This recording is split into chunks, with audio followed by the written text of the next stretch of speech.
Milwaukee, like other big cities, has challenges, fiscal pressures, crime, and the hundreds of things that happen every day in big cities. But Milwaukee also has opportunities to shine and create success for its residents and businesses. Joining us now for an update on some of the things that are happening in the city is the Honorable Cavalier Johnson, Mayor of Milwaukee. Mayor Johnson, thank you so much for being with us. Nice to see you, Denise.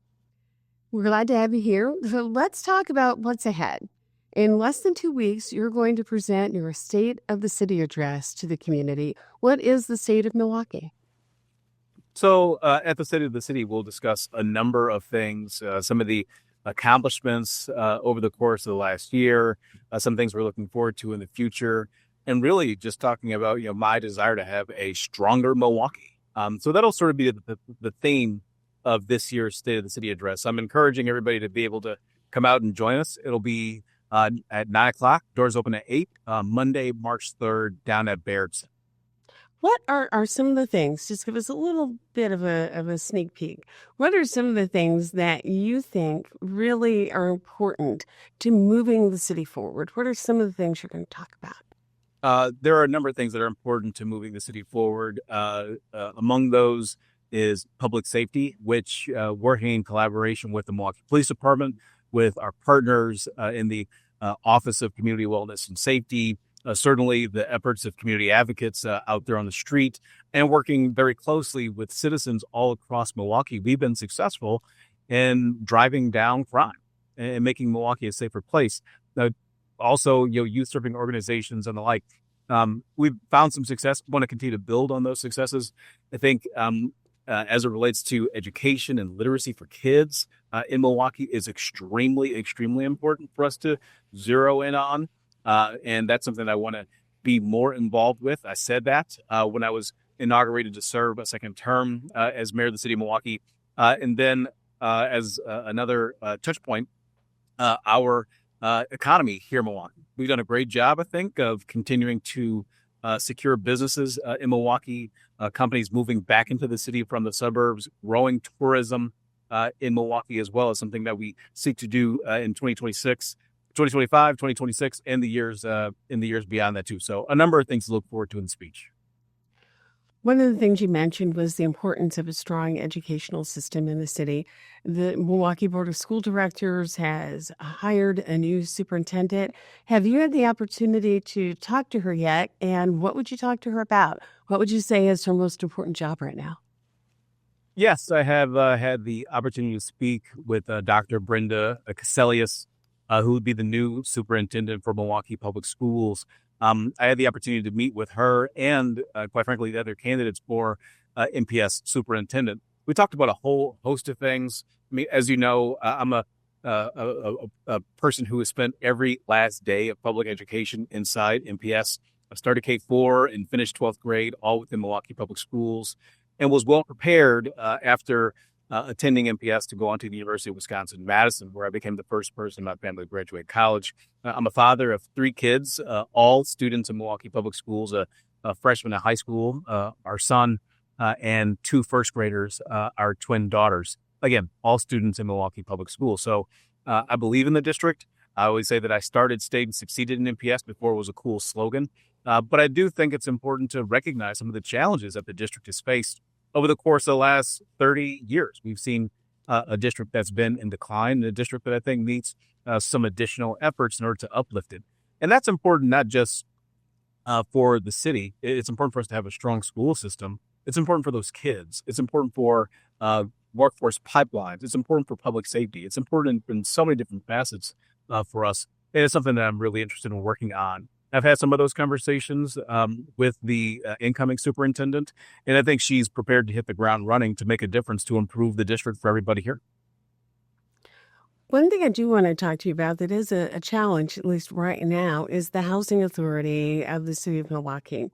The Housing Authority has had some ongoing struggles over the years, but recently it announced that it has a $5.1 million debt that it owes the city, in part through back taxes and also through salaries that were supposed to be reimbursed. How much confidence do you have in the housing authority being able to not only repay the money, but also to be able to move forward? I have tremendous faith in the housing authority to be able to move forward, and I'll tell you why. Certainly, there have been challenges in the housing authority over the course of the last number of years. My responsibility as mayor of this city is to appoint members to the board who then will provide governance and oversight of the housing authority, its staff, its executive staff, and the like. Since I've been mayor, I've appointed a number of people to the board. I think it's a 7-member board. I've appointed at least 9 people, and I've got more coming to the board. I think the individuals that I've appointed to the board have been upfront. They've been transparent. They've been solutions oriented. They've been uncovering these things that we've been talking about as of late, and working to find solutions to those problems too. So, with individuals like that that I've been appointing to the housing authority board, I've got tremendous faith that the housing authority will be able to turn it around. I think that's exactly what's happening right now.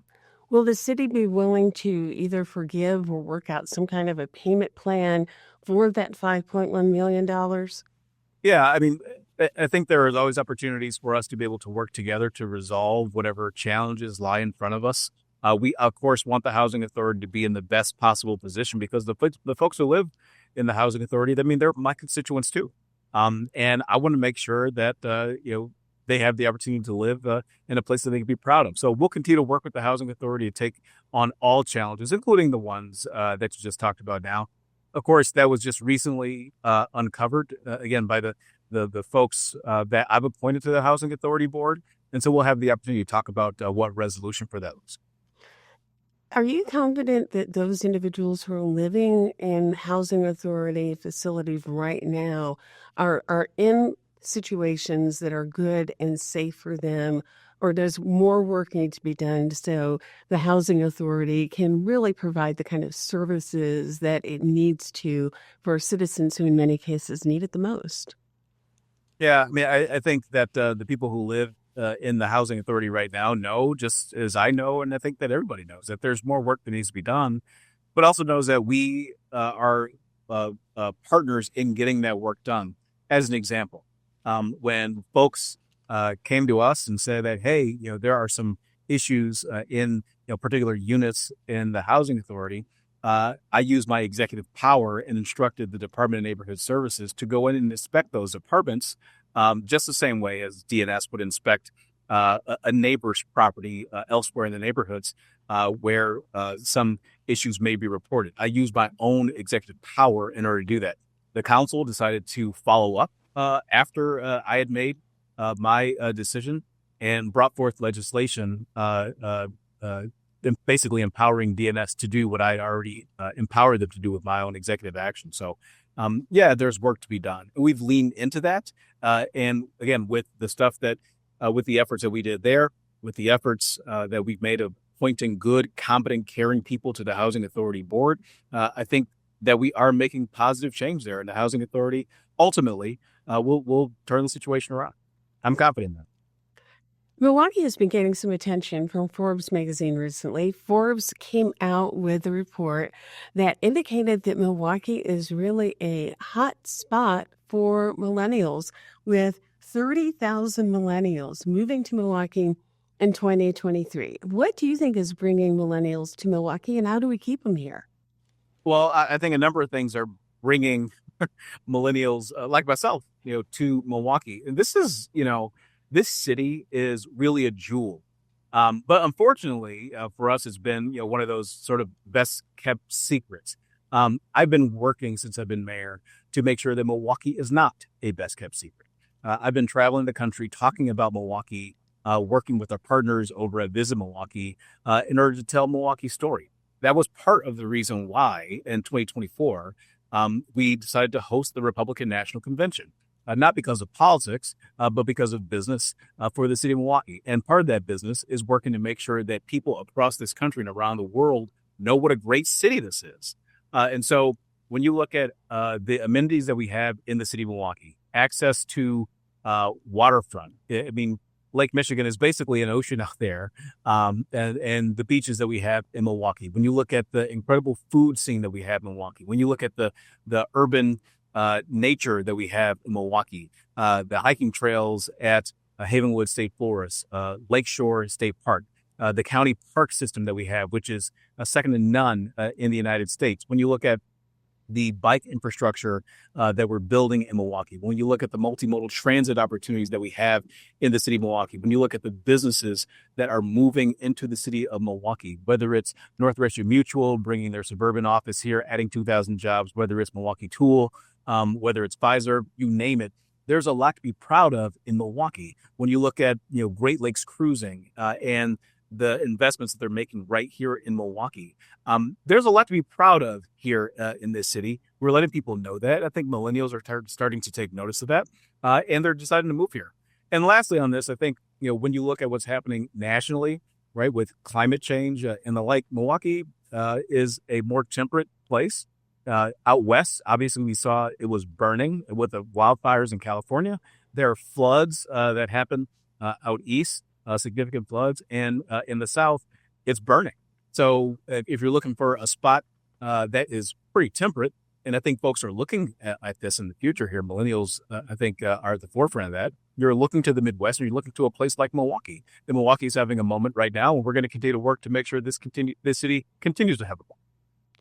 Mayor, I want to ask you quickly about one thing that I know you're proud of and that you've been involved in really since the very beginning, before you were mayor, and that's the UNCF Mayor's Mask Ball that's coming up on March 29th. Why is that something that's so important for you? Oh, I am very, very proud of my involvement with the UNCF over the years, including as a staffer in the mayor's office, working to bring a mayor's mask ball here to Milwaukee. I'm excited about working with it because it presents an opportunity for kids in Milwaukee who, like me, may have been the first person in their family to go to college, but otherwise just presents an opportunity for kids to have access to resources that allow them to go to college that they may not otherwise have. That's exactly what the UNCF is all about, is providing opportunities for young people in Milwaukee to be able to go to college. And look, I don't need to sell you on what a college education does for those young people who do decide to embark on a college education. UNCF, and not just UNCF, but those historically black colleges and universities pump out so many incredible African-American entrepreneurs, business people, doctors, lawyers, elected officials, and the like. And we're seeing that take place right here in Milwaukee. So the more that we can work to support organizations like that, including with my Mayor's Mask Ball, the more we'll be able to build up this community and get folks to come back and make businesses and lay roots in Milwaukee, making our city stronger. So that's why I'm a big supporter of it. I think it's great, and I'm happy that we're celebrating our 10th year. Well, Mayor, we're going to have information at the bottom of the screen for people to figure out how to get tickets. So we hope to see people there. Yeah, we will. Thank you. Thank you so much, Mayor. We'll be right back.